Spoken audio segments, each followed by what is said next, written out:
You're good. Cool. All right, Aaron.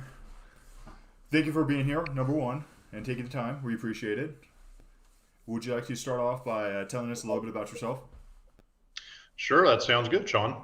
So I'm Aaron Shelby. I am Carroll Shelby's grandson, which is probably what brought me here most of all. But today I'm on the board of the Carroll Shelby International Companies and do a lot of brand ambassador work for them. It's been an honor for me to do that along the way. I live in Dallas, Texas. I've got two boys here. One's getting ready to start university, and the other one is will be a junior in high school this year. So little known fact by those in the car world is this is a side job for me. So it's a lot of fun, but my real job is as a banker here in Dallas. I'm work for Prosperity Bank full time. Actually, I heard about that. I didn't know you were still at the bank, though. That's kind of cool. Yes. So we, many years ago, my family owned the bank. And so we went through a merger back in 2015 with a Dallas based bank. And that went really well. I stayed on the executive team, and then we sold to Prosperity in 2019. So I've stayed on there for this term and wear a few hats here. And they're fortunate or nice enough, I guess, to say that I can do this Shelby stuff on the side as long as I get my real job done. That's awesome. I love that. So, just something I want to say before we continue. I have dual monitors, Aaron. So, if I'm looking this way, it's because I see all the YouTube stuff. So, I don't want you to think I'm like not focused. I still have you on this screen too. Yep. So, no cool. All right. So, what was it like growing up in the Shelby family? So to me, it was typical. Carroll wasn't in, I was born in 1971. Carroll wasn't in the car business, so there wasn't a whole lot of that going on at that point in time. He was back and forth between Africa and the United States. We lived in Southern California at that point, and he and my father started a business called Carroll Shelby Wheels, one of the first companies in the U.S. to manufacture aluminum wheels at the time. So we lived there for a number of years until the early 80s, and then that's when he joined Chrysler. And that's when I really got to know a little bit more of his history because he was on the front of magazines all the time, and all the stories about him joining Dodge and Chrysler started with his history of the 60s and the Ford stuff. But to me, he was just grandpa. He'd show up at the house for dinner and have a bag of ice cream and candy for my brothers and I, or we spent a lot of time with him at his farm out in East Texas as well. That was probably where we spent the most amount of time with him through the years. And he was an avid golfer as well, so we played a lot of golf together. That's awesome. I kind of relate to that. I'm from Torrance in South California, and Yeah. my dad was on the design team for the B-2 Stealth Bomber. And Oh, cool. yeah, and I that was just normal. I didn't think anything Yeah. of it growing up, and I remember about 2 years ago, I finally started asking him questions about it because people are like, "What? That's crazy!" And I was like, "I mean, that's just how it was growing up. I don't know." But yeah, so yeah, I totally understand that. That's awesome. So what has it been like working with Shelby now and continuing the legacy of that? And how does that feel being part of the family, being able to do that? To me, it's an honor. I love the history growing up and love my grandfather. And any chance I got, tried to go to events when he was around and enjoyed a lot of that, but never really saw a place for myself. There wasn't really a firm succession plan of, all right, when Carroll passes away, this is going to happen. He had it for his estate and his businesses, but there wasn't really a family component to that. And so my first event really was the introduction of the GT350 that Ford rolled out. And what was that, late 2014, I guess we had an unveil at the LA Auto Show, and we used the Shelby facility in Gardena there to roll that out with the media. And so they had called the two gentlemen that run Shelby today, Joe Conway and Neil Cummings. They don't want to really be face people. They're not necessarily public. And so Ford had asked about getting a family member involved. And so they called me. I'd met most of them, and they knew I had a passion for it. So they went out there, and I'd met Henry Ford III several times, but they had the two of us kind of leading the charge as the next generation of faces for the company. So it was really a lot of fun for me. And again, I didn't look at that as a long-term venture. I just said, okay, well, it's kind of one and done. That was fun. And then they called and said, well, would you mind doing this event? And then would you mind doing that event? And then I had to start to kind of juggle that. I'm like, well, I do have a real job and I've got a family. And so I love all this, but I can't do it all at once. So I think it was an organic growth that I enjoyed. Shortly after that, I joined the board of the Shelby Foundation. And then in 2016, joined the board of the Shelby companies officially. That's awesome. What is I just because of me, so my absolute dream car is like '05 to '09 GT500, but it has to be white with navy stripes. What do you think the best combo on a Shelby is, personally? It is hard. So when the 2015s came out, I went traditional with the white with blue stripes. being the 50th anniversary of the first GT350, I thought that's what I got to go with. But there's some great combinations they've got out there today, particularly with the GT500, the modern one. The reds look really good. Ford's come up with some fantastic colors. I've actually got one of the Heritage Brittany Blues on order right now that I'm looking forward to getting in my driveway. That's awesome. And then what? I know one of your cars, but what all do you have in your fleet right now? So personally, I've got, from a vintage perspective, one of the ones I have a lot of fun with is actually a 1967 Lincoln Continental Convertible. And it's a neat car. I'd been wanting one for a while, but this was actually Carroll's. So Ford gave this car to him after they won Le Mans in 1967. And while he didn't keep a lot of things through the years, this is one of the cars that he kept. And so when his estate decided they wanted to sell it, I went ahead and bought that. They call it, I think it's cotton candy blue. It's a real light pale blue with navy interior. Got the suicide doors. Really have a lot of fun. It's a boat that just floats down the road. You aim it more than you drive it, but it's a beast. And then I've got, like I said, the 2015 GT350, which is a lot of fun. My brother and I each bought one of the Cobras from the Ford versus Ferrari movie. So I bought the blue Cobra that Matt Damon drives around in the movie. No way. And my brother bought the white Cobra that Christian Bale races in that first race scene in the movie. So those are a lot of fun. Huh. Wow. That's actually really cool. I didn't know that. Wow.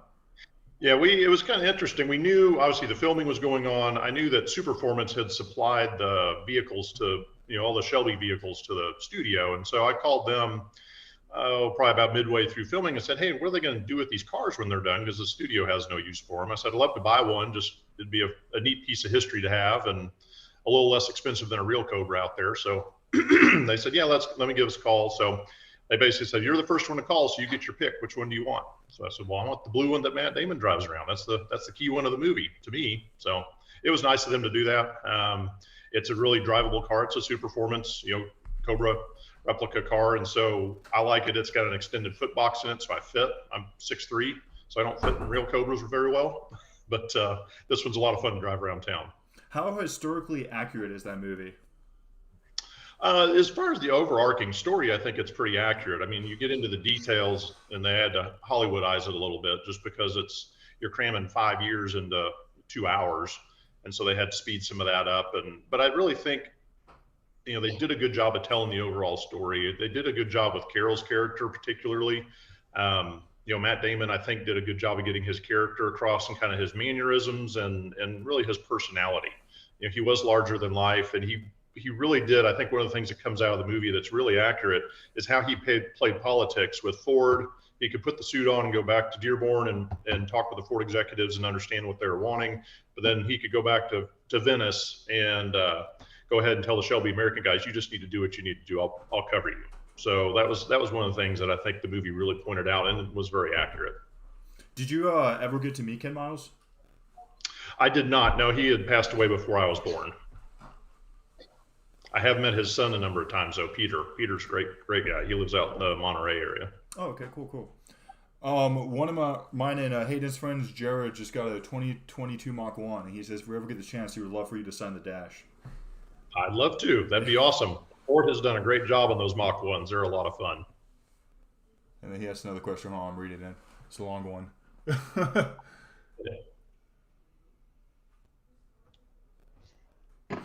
He said, if you're able to say this, is there ever going to be another Shelby model like how they have the GT350 and GT500, or will it be like a GT700 or anything else farther than that?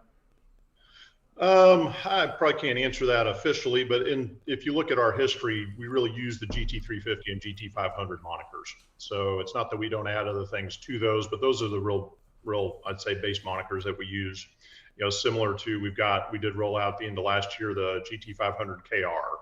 So there's some historical things like that we'll pull out. But you never say never, but I don't see us going into saying, GT700 or GT1000 or something like that. Although a number of years ago, we did do the Super Snake 1000. That was the 1,000 horsepower Mustang that we did at Shelby American. So you never know where the numbers get mixed up a little bit, but the real known numbers are the GT350 and GT500. Beautiful. Are you guys going to stay like non-electric, or are you guys going to start moving towards that direction like most every other company right now? I think you'll see us in electric if you can get a chance. We actually rolled out a Shelby concept of the Mach-E at SEMA last year. And White that and car's blue. been on tour with Ford all year long, and it's just getting rave reviews for what we've done design-wise to it. And so we're working on that right now. It's kind of fun. We've actually got one of Carroll's last interviews in 2011. He talks a lot about electric and where things are going. And he wishes he was going to be around to see more of that. He understood that his time was kind of short. He wouldn't see the best of that evolution, but Carroll was always about the next best technology. He obviously liked to go fast and liked power, but he really was about the next best technology. And he knew that's where electric was going at some point in time. So I think you'll see Shelby continue to play in the electric world. And I can't tell you what the timing is on that, or, how much longer we'll have ICE engines. I think we're in the ICE engine world for a bit longer, though, for sure. Sweet, sweet. What is your absolute dream car if you could have any car in the world? That is a tough question. I have a lot of them for different reasons.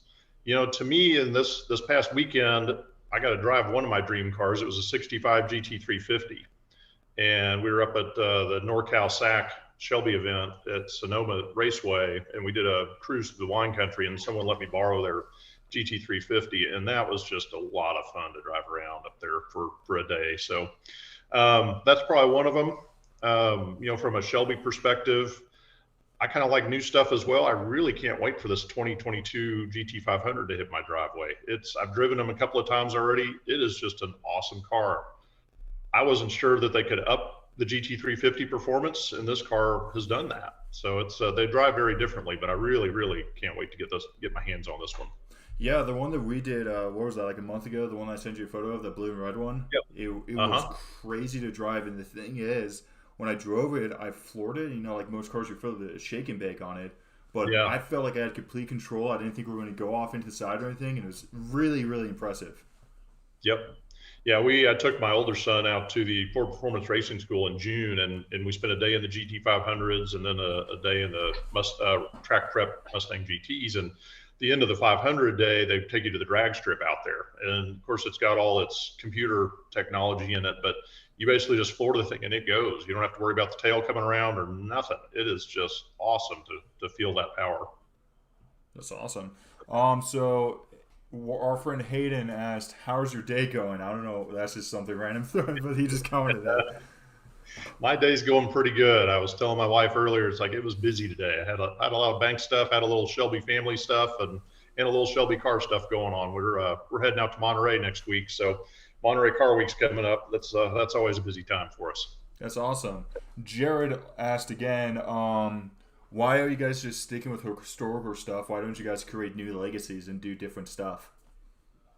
I think a little bit of it just leans back to that heritage. I mean, we're not afraid of new technology, as I said, but the monikers kind of go back to where Shelby was created, and there wasn't really a meaning behind any of those names when they were created. It was more to be associated with Shelby, and I think it keeps that association today. I won't say we won't come up with nothing new. We've transferred Super Snake into trucks quite a bit over the last 5 years. I think that's been good for us. So I don't want to leave the impression that we won't create something new, but I don't see, GT 750 per se. Okay, cool. Hayden, my film guy, asked if somebody wanted to work for Shelby, what is the steps to become like an engineer or any kind of position there? So really it would be, Shelby America's based in Las Vegas. That's where most of our work's done. That's where our shop is, and that's where we do our conversions.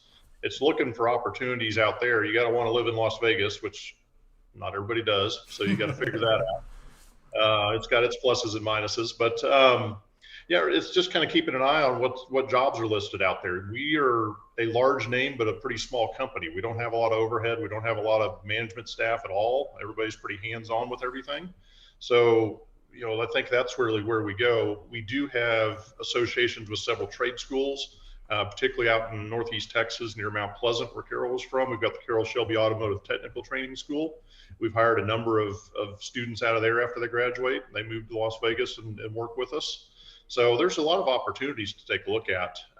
We've got a number of ex-Ford folks that, sometimes they're on the retired path and they've moved out of Dearborn, and we'll bring them on or what. There's been a number of them that have come through the shop as well. So there's a number of different ways, but kind of keep an eye on Shelby's website and see what the job postings look like and see what pops up. Awesome. I have a kind of like personal question. So I'm from Flower Mound. I went LA to Flower Mound, and when I was in Flower Mound like a few months ago, they had the Shelby Garage, but now they've completely changed their name. What happened with that? So they're still out there. I think there was just branding or maybe signage. I can't remember, but they're doing, so the Shelby Garage, it's Classic Recreations. And so they're doing the carbon fiber, vintage looking GT 500s. And they're also got the carbon fiber Cobra, but then their Shelby Garage component of it actually does vintage car work, not just Shelby's, but they'll do any kind of muscle car work, et cetera. And so I'll be honest, I haven't been out there in a little while, so I knew they were working on different signage. I haven't seen anything, but business-wise, they're still going pretty strong. That's awesome. Okay. Jared asked if you spend much time at the track or drag strip yourself. I do not. I enjoy the track and I do a lot of events, but I end up basically talking more than I do ever getting behind the wheel. I don't have Carroll's genes for racing by any means, but I do like getting on the track. Funny story is I went to Bob Bondron's racing school in Phoenix after I graduated, well, actually middle of my college career. And I had a great time, and I thought I wanted to be a race car driver because my dad raced cars as well. But after that weekend, I love the technical side of it, but I really didn't like being out there with 20 other people. So I was like, yeah, this isn't really for me. I get on the track 2 or 3 times a year and have some fun, but it's nothing that I'll ever do full time. That's awesome. Do your kids want to get into the business? That's a good question. So I've got a 16-year-old and an 18-year-old. The 18-year-old's getting ready to head off to college, as I mentioned earlier, and then the 16-year-old will be a junior in high school. They both really like this, but I don't know that they're looking to try and get into the business. I won't say no. I think they're just too young to know what they want to do at this point in time. I certainly at 18 didn't know what I wanted to do. So, it hopefully will be there for them if they want, but no obligation by any means. Awesome. What is a normal day for you being vice president of Shelby? So when I do, typically I'm in the office about 7 o'clock. I'm in Dallas, so that's pretty good for getting people on the East Coast or the Central Time Zone. That first hour and a half is good for me to just have some quiet time, get things cleaned up. I've got a number of bank meetings through the day, but I also probably have 2 to 3 phone calls for Shelby every day. We've got set calls a couple of times a month with the Ford engineering team up in Detroit and marketing teams up there. A lot of weekends, I'd usually do 2 to 3 events during the month. And so I've been going a lot on weekends recently for events. It's just, there's not a constant to the day, which I kind of like. It's not really a set schedule, but it's active and keeps me busy. I've got a third job as well. That's our Shelby family office. So it's my dad and brothers and I, we've got some businesses we run on the side. So I take part in that a little bit. So I definitely keep myself busy with work, but try and balance that with enough family time and some fun time for me as well. For sure. That's awesome. Sorry, I had another question. What are the steps and how long does it take to create a Shelby car from scratch, like the GT500 or the pickup trucks or anything?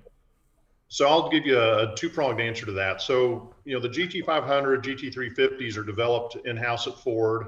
We oversee that as well and are there along the way. Those are longer term projects. As most car companies, it takes them 4 to 6 to 7 years to really develop those from first kind of thought process on paper to, get the end product out the door. What we do is we try and get in about a year ahead of time with the Ford design team and get the engineering and the CAD information from them on what's coming next. It takes us about a year to a year and a half to really produce what we do out of Shelby in Las Vegas. So with the F-150 trucks, for instance, we were working on those, was 21, I think was a new model for the trucks. We probably had that information a year ahead of time, and we were able to introduce, at least in concept, what we wanted to do Shelby-wise with that about the same time they rolled it out into the market. So we're a little faster, but we're not going from ground up. We're using, 80% of what's already Ford's design and then putting the Shelby bits on it to complete it. Awesome.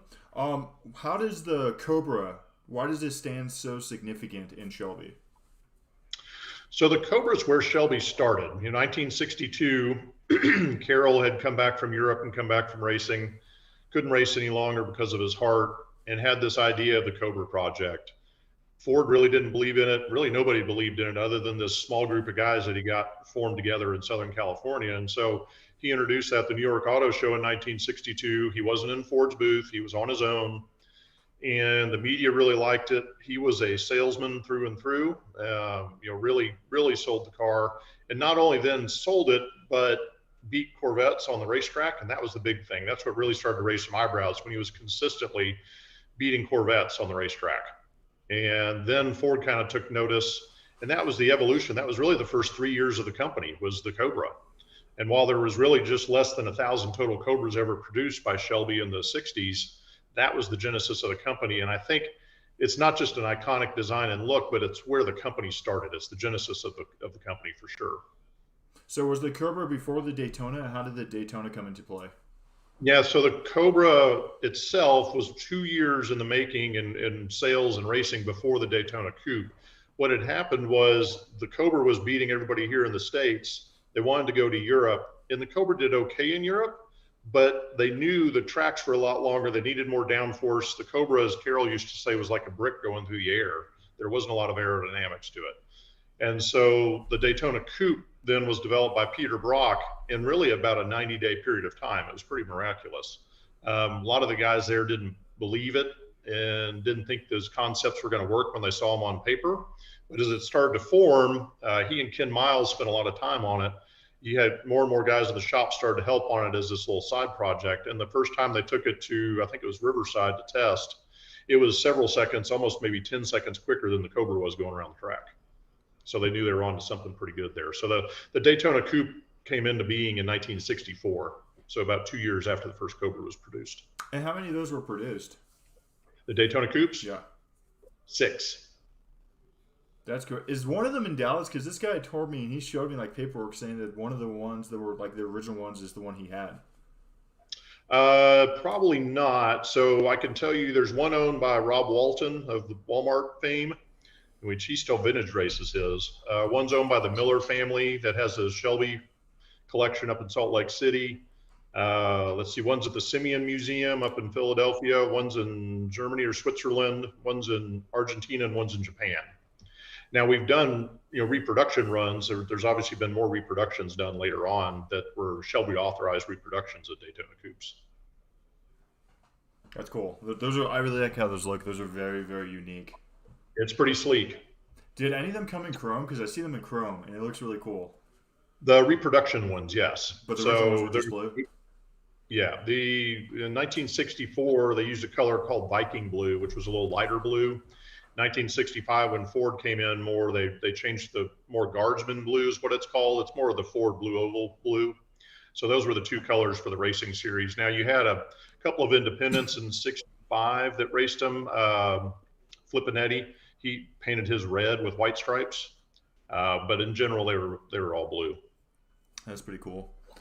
Jared asked, can Shelby bring back, I don't even, CALPYPSO coral? I'm guessing it's a color. Like they brought back some of the grabber colors. I don't know. That's the grabber colors were all Ford designed, and that's why they've been bringing those back. I have to ask on that one. I don't. We typically just follow Ford's color palette for what we do. So if Ford's got it available, then we have it as an option. But Ford the last probably 6-7 years has tried to change up the color scheme available pretty much on all the cars each year, make it a little more unique every year. What are your guys' thoughts on the Cobra kit cars? It's interesting. We've got, I think it really continues the passion. While they're not all Shelbys, and we do license, like I said, Superformance to do Shelby replica cars, Cobras, they all have the same kind of passion. There's two of the larger clubs around. You've got in Texas, the Texas Cobra Club, and they have a huge event in April every year down in San Marcos. And it brings together all kinds of, there's some original Cobras, but a lot of replica Cobras as well. And as long as people are enjoying the cars and having that passion about it, it is what it is. I mean, there's guys that put the, LS1 Corvette or the Chevrolet engines in them, and they're kit cars. I mean, you go do with it as you please, but For Shelby, it's just an extension of the brand, we think, and it's the iconic shape that people look at. A lot of people, I can recognize most of the replicas coming off the line, but there's some that are done really well that look really period specific, and it's hard to tell the difference between that and a real one. The other big show I was going to tell you about is the London Cobra show up in Ohio. It's huge. It's probably the biggest gathering of Cobras in the country every year. So it's there's definitely a passion for the Cobra in general, whether it's truly a Shelby or a replica car. What is what goes into that? Like, can any company do that, or is there like licensings they have to get from you guys? And could you guys do cease and desist if they don't follow that, or what? Like, all is in that? Yeah. So without getting into all the technical details, you should have a license from Shelby to do a Shelby Cobra. Now, what you've got with Factory 5, for instance, they don't call theirs a Cobra. I don't remember what they call it. They call it just the Racing Coupe or something like that. And they also took some of the design aspects of the Cobra out of it. So it's not exactly like a Cobra from a trade dress perspective, because we do have the trademark on the Cobra trade dress. So you can't just go produce those and sell them. Now, unfortunately, Carroll kind of let all that go in the 70s and 80s and really didn't care much about it. He was a guy that looked forward all the time.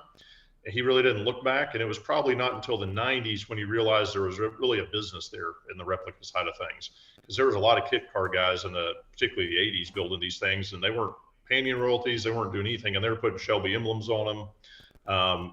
So the company did go through really the decade of the 90s trying to clean all that up. So you don't really see that today, but you do have a number of companies, Backdraft and Factory 5 come to mind, that produce Cobra-like vehicles, but they don't call them that, they can't call them that. And they can't put Shelby emblems on them, and there's some design aspects that don't match up. Awesome. Did you have any, like, you personally have any input on the Ford vs Ferrari movie? I did not. So it's interesting. We knew it was coming up. We actually, as a company, did reach out to them to see if they wanted some consulting help on that.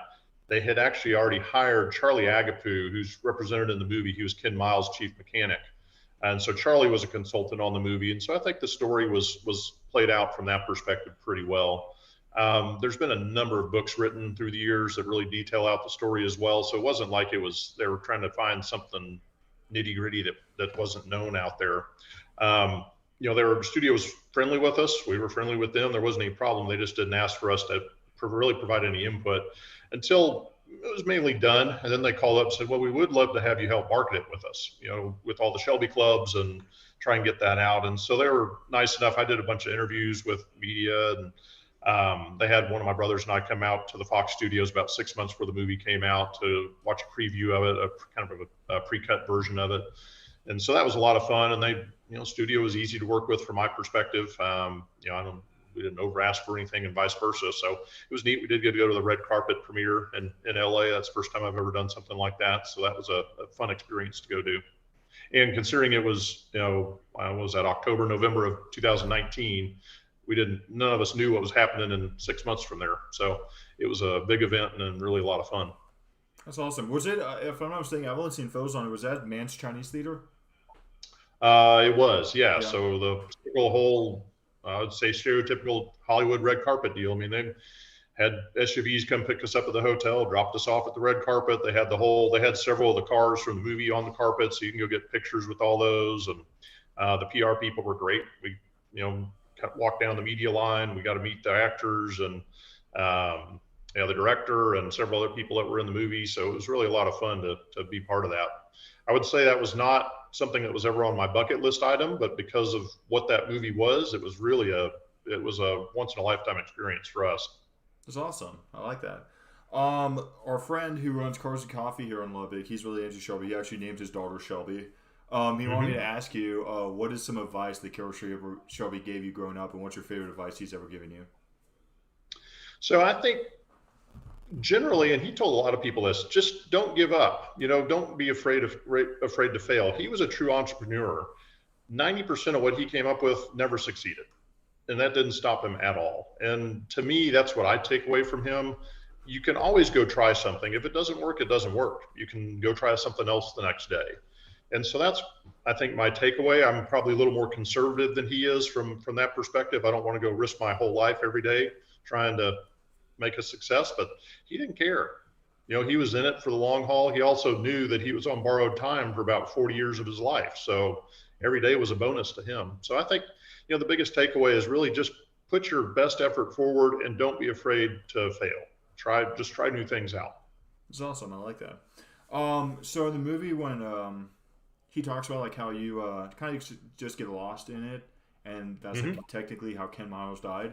What do you think that means? Like, what transpired to cause that? Do you think he like just kind of zoned out, or do you think he was tired, or like what does that mean? And like actually theorizing. Well, I think, for Ken Miles, that's a little different. I do think you talk about getting in the zone, and drivers, as well as any athlete, get in the zone when they're really performing well. Ken Miles's crash and death that was really caused by probably a failed brake, it looks like. So it wasn't his fault. I don't think that really came into being at all. It was really more of a mechanical failure because it was a brand new car that they were testing out. There's a lot of new pieces and parts on it, and the best that I've been able to ascertain is that's really what happened. It was probably more of a brake failure than anything else. Nice. What is your output on the GT40s, and like how does that portray into Shelby, and why doesn't Shelby own those rights like they do with the other cars, and if that's still with Ford with the GT? So Ford they were really the creator of the GT40. It was almost 2 years, well, a year and a half to 2 years before Shelby got involved with the GT40 program. That was Ford's baby. And they were doing it all without Shelby's help for a couple of years there. So there was a Shelby American team, and Shelby, the movie kind of showed it as well, in 1965, they helped evolve that product and that vehicle to become what it was and ultimately win in 1966. And then the newer Mark IV in 67, but it wasn't their vehicle to start with. It was Ford's vehicle. It was just evolved by Shelby and then run by the Shelby American race team. Awesome. Cool. All right, well, Aaron, do you mind if we take an intermission? Nope, not at all. That's fine. Sounds good. Let's do it, man.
All right, so I'm really a cosmetic guy, my white and blue Shelby thing.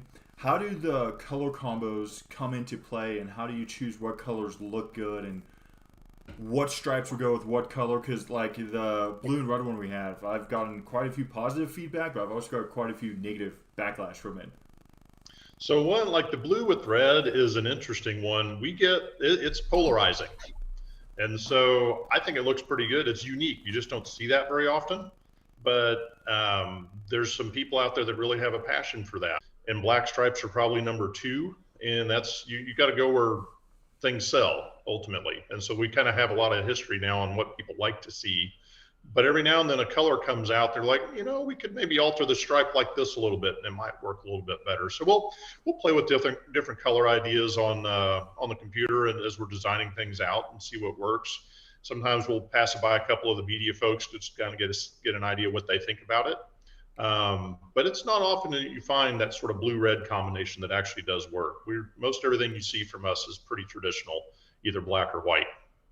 Could you I'm really into pink, as you can tell by my hand clothes. Could I go in there like, hey, I want a pink with white stripes, and you guys would do that? Sure. Oh yeah. Definitely. Okay, so you could customize it any way you want, theoretically. Yep, definitely. Money talks. You can do anything with money. For sure. It's obviously something like that's not standard, and it's not a standard color scheme. But we've got the ability to do any of that. How would you guys go into that? Like, how would you know what kind of pink to get, and like, how would you get the licensing, and would you guys trademark that under Shelby? Probably wouldn't trademark it necessarily, but we would go through the color schemes that the paint company has and give you. So it's your car. We're going to say, okay, here's 10 different pinks. Which one do you like? And then go with that. And do you want it white with pink stripes? Do you want pink with white stripes? That's going to play into that a little bit. The whites are pretty basic. There's not a whole lot of variety in what you see on the white side of things. The iconic Shelby white's the Wimbledon white, but that's a little more creamy colored. More recently, you've seen more of the stark white colors on the cars, and that works well. It's really a collaboration. When you're doing a one-off vehicle like that or a one-off color scheme like that, we're going to work directly with the client and do that. And we've done that a number of times. What is the craziest color combo you guys have done that you personally know of? Ooh, that's a tough one to answer. We have done a pink, well, I can't say we did it. I think somebody actually did it after they bought the car, but there is a pink one with white stripes that a lady did about 10 years ago. And she shows up here to some shows. She's in Texas. I think she's in Austin, but she's been to some shows in Texas before. Is she part of the main Shelby Facebook group? I know I'm in that. I know you were in. Yes. Is she in that? Because I think I've seen it in that. She is. That's awesome. What went into creating the signature GT500, like the one I sent you the photo of? So what we try and do is Ford does a really good job of what their products are, GT500 included. There's not a whole lot that's easy to come up with, but what we have found is working directly with the Ford engineers, there's things that they wanted to do that they had to dial back. Sometimes it's a cost issue. Sometimes it's just a functionality issue of, well, we got to make 5,000 of these a year. We just can't do it that way. And so we're pretty attuned with, as I mentioned earlier, we talk to these engineers well before the cars come out. And our first question usually is, what does this car not have that you wanted it to have? And so maybe it's a suspension tune, maybe it's some venting in the hood, maybe it's a little tweaking with the brake ducting, or, there's a number of things that it could be. And so we spend a lot of time taking input from them because, quite frankly, a lot of this stuff they've worked on and designed already, they just didn't have the ability to put it in the finished product. And if it looks like it's things that we can improve the vehicle with, then we'll take that and run with it. And then our engineering team in Las Vegas as well, Vince LaViolette and Gary Patterson and that group, they kind of go over it. They've been doing this a long time. They kind of know some of the trick points of the Mustangs and the trucks and how to improve them. And so they'll throw some things out, and we'll go back to the Ford guys and say, did you think of this? Have you tried this out in the wind tunnel? Have you done this in your aerodynamic testing? Or, what about this from a suspension perspective? What's the pluses and minuses? So it's a collaboration. But we'd like to do that. The Signature Edition particularly, it's pushing that envelope a little bit further. But we also left some room. I mean, that's a great performing car, but we left some room to turn it into the KR as well. So it's we always kind of think a little bit like Ford does. Let's just leave a little bit on the table so we can come back if we need to and do something else. Awesome. Hayden, my camera guy is right here, just asked, why did the new GT500 not come with a manual transmission? It goes back to looking at new technology. The dual clutch transmission is awesome, and it can shift multiple times faster than you could shift manually in a vehicle. So there obviously was some skeptics. I think everybody knows the Ford GT came out with the same transmission in 2016. So it was proven on the racetrack. And I think that was really the technology evolution that people were looking for. And for anybody that's really driven one, while it is a different experience than having a gear shift in your hand, GT350s are great for that. I think it's just where technology is, and the performance aspect that it adds is so much faster. Billy Johnson's a test driver. He developed both the GT350, the GT, and the GT500 for Ford. And he will be the first to tell you that he's going to be faster in that GT500 because it knows how to shift on its own. That's awesome. What is the with the logo being the snake on everything? What is the story behind that, or is that just because of the Cobra and like a tribute to that? It really just was an evolution of the Cobra. So the Cobra was the first real logo Shelby had. Mustang was Ford's logo. So we wanted something back in the 60s that kind of made the car recognizable as a Shelby. And so the evolution of the Cobra logo turned into that. And so the Cobra logo is fairly iconically recognized as being a Shelby today. It's obviously evolved with the GT350. Ford updated the Cobra logo. I think it looks great. There's a couple different kind of roundels and front-facing Cobra designs and stuff that we use. But ultimately, the Cobra is recognized as a Shelby logo. And I think that's what when you're coming up from a car like that from afar and you're not big into cars, but if you see that Cobra, it's Shelby. Yeah, for sure.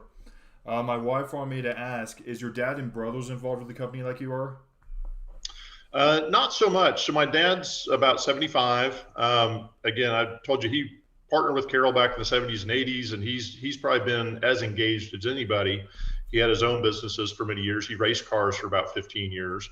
So he loves all this stuff. But as it started to evolve and I started to do more, he basically said, you go have fun with it. Tell me all about it. Show me pictures. I'll show up every now and then, but this is your deal to go have some fun with. And then my brothers both are very passionate about it. Just not for various reasons, not to quite at the same extent that I am as far as involvement goes, but they'll each get to a number of events a year. And I've just kind of taken the ball and run as far as being more of a family representative on the company. That's awesome. She also wants to know, did Carroll teach you how to drive at all or anything? That's a good story and a good question. Yes, he did actually. When I was 12, so around 1984 or so, 83, 84, we lived in LA still, and he was doing the Dodge Chrysler Shelby products out there in Whittier was where his plant was. And so kind of like the Mustangs in the 60s, Chrysler would send all these base vehicles out to him in Los Angeles, and they would convert them into Shelby vehicles, and they would go back out to the dealership. So I wanted to go out and see the factory. So he picked me up one day, and we went out there, and he said, here's what we're going to do. I'm actually going to teach you how to drive today. So we were in a little Dodge Omni GLH, if you're familiar with that one.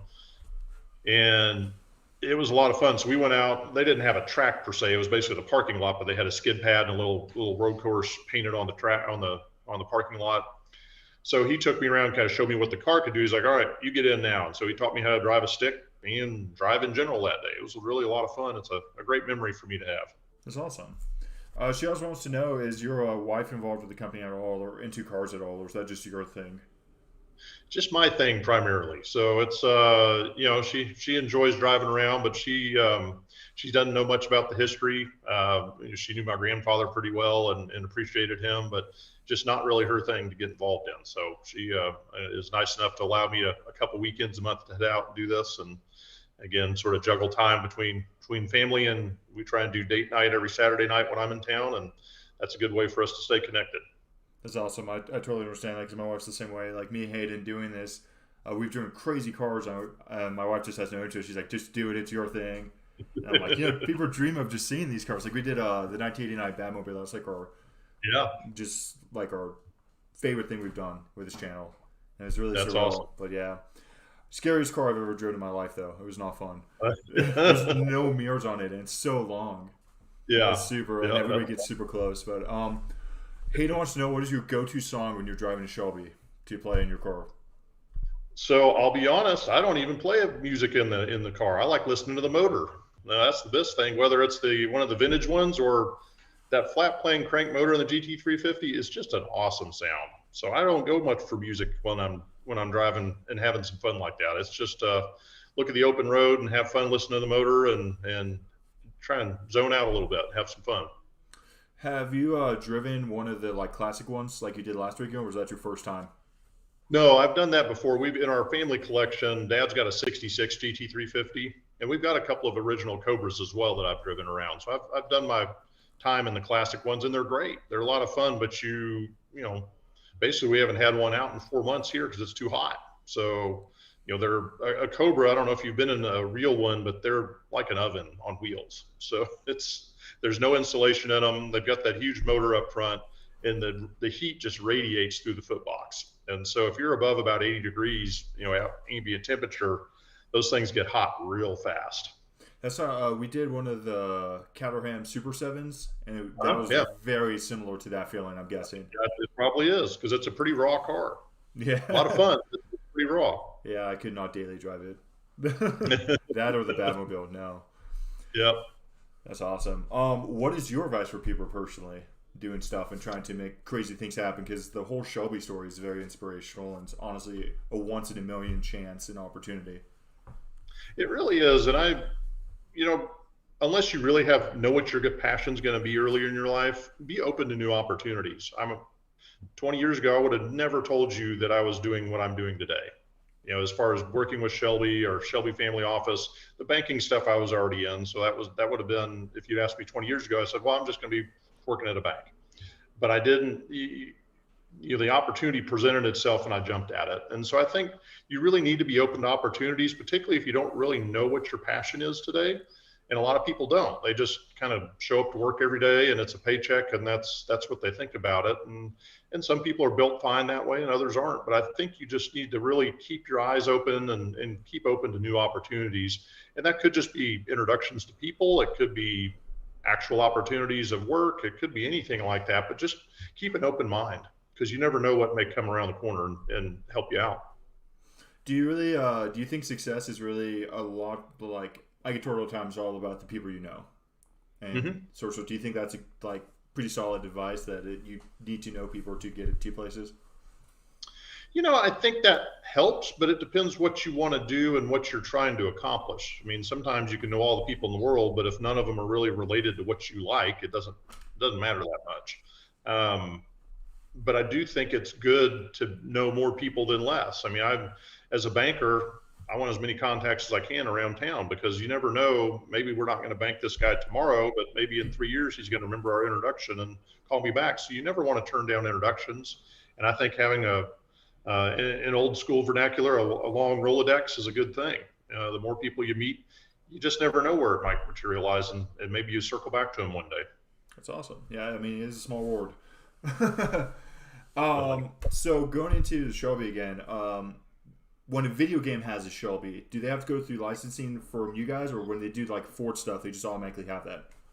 No, so they will license the Shelby version of it from us, and so that's and you think about that. You look at those with all those cars in there; they're getting a license from everybody, and so it's not an easy venture to get all that stuff done. But it is fun, because particularly as that technology's evolved, I mean, they come out to the factory and they want to get the exhaust sound just right, and so they spend a lot of time on it. It's not just, oh, just sign this piece of paper, we'll give you a little bit of money off of it.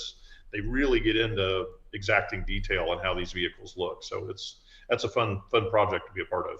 That's awesome. What all goes into that completely? Like, how long would it take for them to get the license? And have you guys turned down sorting games? Like, do they have to meet a sorting criteria?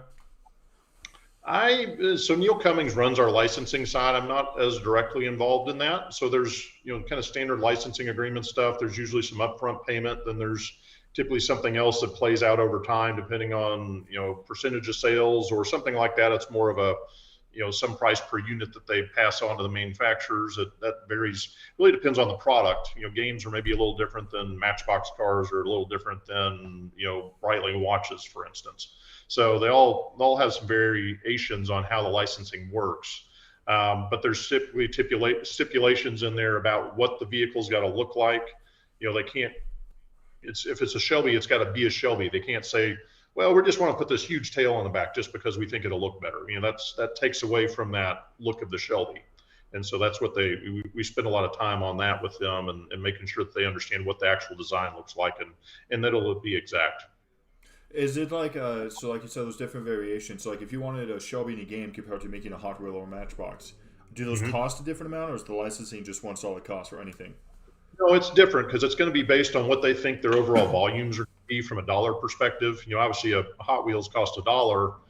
you're buying a video game for $85. I mean, but again, that video game, they've got a lot of licensing partners in that thing that they've got to take care of. And are they going to sell 100,000 of those video games or 2 million of those video games? You know, we rely on them a little bit to tell us what's going to go on. And certain products have probably become more known as certain types of licensing fees, if that makes sense. Again, I don't want to get too in the weeds because it's not my area of expertise, but it's, you know, we've been doing Hot Wheels and Matchbox forever. So we kind of know, well, they're going to produce 5,000 GT500 Hot Wheels this year, you know, and there's usually some upfront fee, and then there's a price per vehicle of retail sales that we get, or a percentage of it, or whatever. So it varies by product more than anything else. You know, I mentioned the Breitling watches. There was a Shelby Breitling watch done this year. They only produced 500 of them. So there's not a lot of those out there, but it was a great marketing tool for Breitling, and it was a nice little marketing boost for us as well. That's awesome. What made you guys choose Las Vegas for your headquarters? So Carroll did that. He had a couple of guys helping him. That was the mid '90s. So prior to that, pretty much everything was in Southern California. And I think some of it was he was getting frustrated with the tax situation out there, and Nevada being a non-state income tax state, there was some appeal to that. Cost of living, cost of business was less expensive in the Vegas, Nevada area. So I think that was really what drew him out there to start with.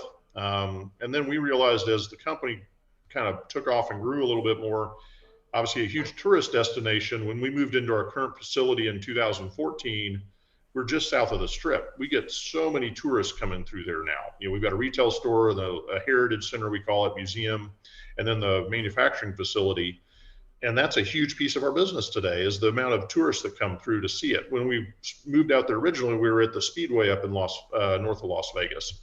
And we would get people that would come up, but that was a $65, $70 cab ride each way. And it just wasn't quite as convenient for that kind of crowd. If you were a dedicated Shelby fan, sure, you were going to go take a pilgrimage up there, but there wasn't quite as much activity. Now that we're just south of the Strip, there's just a ton of people that roll through there day in and day out.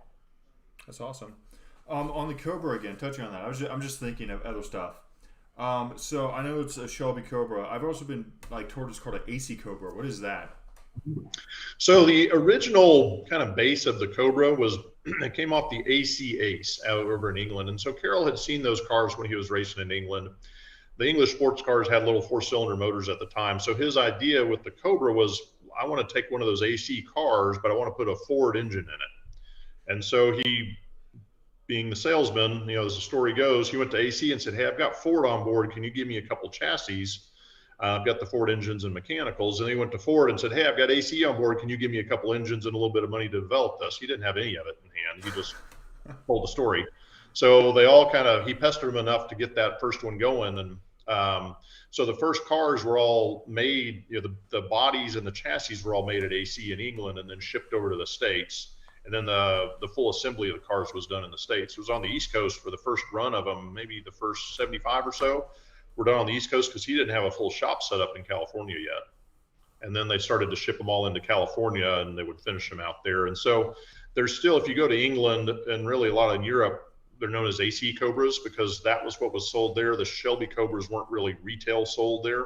They were taken over there to be raced, but that wasn't how they were sold. And so AC has done a run of their own replicas through the years. They still produce some today, but it's kind of fun. I've been to the Brooklands track in England, and the AC factory, if you want to call it that's there, the restoration shop, but they've got the original handwritten books that talk about the CSX numbers and when it shipped out and who ordered it. And so they've got a whole ledger book with all the CSX numbers that were all the Cobras that got shipped out. It's pretty cool piece of paper to see.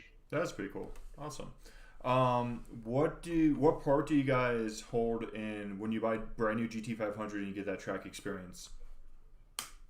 What do you mean? When you buy a new GT500 and you get that thing for the track experience, what part do you guys play in that? What do you guys do for that? So we, as Shelby, don't do anything with that. That is all through Ford. You know, Ford's racing school used to be in Utah. Now it's out at Charlotte Motor Speedway. And so when you buy a new GT500, and they've got the same for the Mach 1s, they give you a day of racing school, essentially. And so you've got to pay your own travel expenses, but they provide you a day of education in the vehicle. They also offer to purchase for a second day, which most people do, is the day of the Mustang prep and the track prep Mustang GTs. And so you really can get 2 full days of not just track time, but it's learning how to drive the car, learning what the capabilities of the car are. you're using Ford's products, so you don't bring your own vehicle out there. And so they really let you beat those things up. They want you to test the brakes. They want you to test the acceleration. They want you to test the traction control, the drag features and things like that. And so it's a unique, I think, opportunity. I've talked to some guys that have done stuff similar with Range Rover and Porsche and whatnot, but nothing to this extent that I've found is done like this. And Ford started doing this about, probably maybe 10 years ago now. I think when the Laguna Seca version came out, the Boss came out, that's when they started doing it back around 2010, 2011. And that's expanded now. They offer it with the Bronco. They've got a Bronco off-rodeo program. They've got the Raptor program as well up in Utah.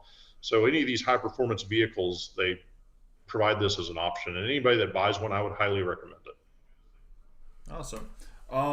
Could anybody go to you guys, like, let's say, I mean, in and out of Ford, like, let's say somebody buys a GT and they want to get a Shelby. Could you guys do that? Or let's say somebody buys a Corvette and they want to get a Shelby. I know that sounds crazy, but would you guys work on that, or is it just Ford? No, we're strictly Ford products. So that's a relationship that we've gotten built over the years. And so we're not going to do something to a Dodge today or a Corvette or a Porsche or something like that. It's strictly going to be a Ford product. Now, we typically aren't going to do, if you brought us an Explorer, we don't really have anything developed for that. It's not really going to work. Not that we couldn't ultimately develop something, but really our focus is on the core vehicles, being the Mustang and then the truck product line. Do you think you guys were going to the Broncos? We really would like to. We've got some concepts that I think would work really well with the Bronco, but it's been interesting just with the pre-sales that Ford had. It's really hard to come by Broncos. And so I won't say never, because I do think down the road we might be able to get something done. But the first couple of years, maybe the first 3 years or so, everything's sold out. And so we don't have an allocation that we can get to really go put something together. Nice. But at some point, we get a lot of people calling and asking, that's for sure. I bet. Is Saleen and Roush like direct competitors with you guys, or is it a completely different field? Or are they as tied to Ford that you guys are? Roush is for sure. I don't think many people realize how tied in Roush is with Ford. They do a lot of engineering development for Ford. They also do a lot of parts development for Ford and production. Roush has some huge facilities up in the Michigan market that produce a lot of kind of unique parts and pieces for Ford for various product lines. Their ancillary business then is the Roush Mustangs and the Roush trucks, but that's not their primary business. So I look at it, we talk about us all being under the Blue Oval umbrella. We all are there to promote the Blue Oval and Ford. So we're quasi-competitors, but we also work together on some things. And it's, everybody has a unique take on what they do, and we all have our own histories that we're proud of. And so the idea is that we all kind of work together with Ford and make Ford more successful. And then that goes for Saleen too? Yeah, I mean, he's not really under Ford any longer. He didn't do a lot with Ford, but at the time when he did, definitely. That's awesome. Cool. All right, well, Aaron, I think that's pretty much just about it. Awesome. Well, I really enjoyed it. I appreciate you guys taking the time today. I appreciate you taking the time as well. We really, really appreciate you, Aaron. Thank you so much. Yep. Next time you're in Dallas, let me know. Yes, sir. We'll do. You have a good day, man. All right. Take care. You too. Bye.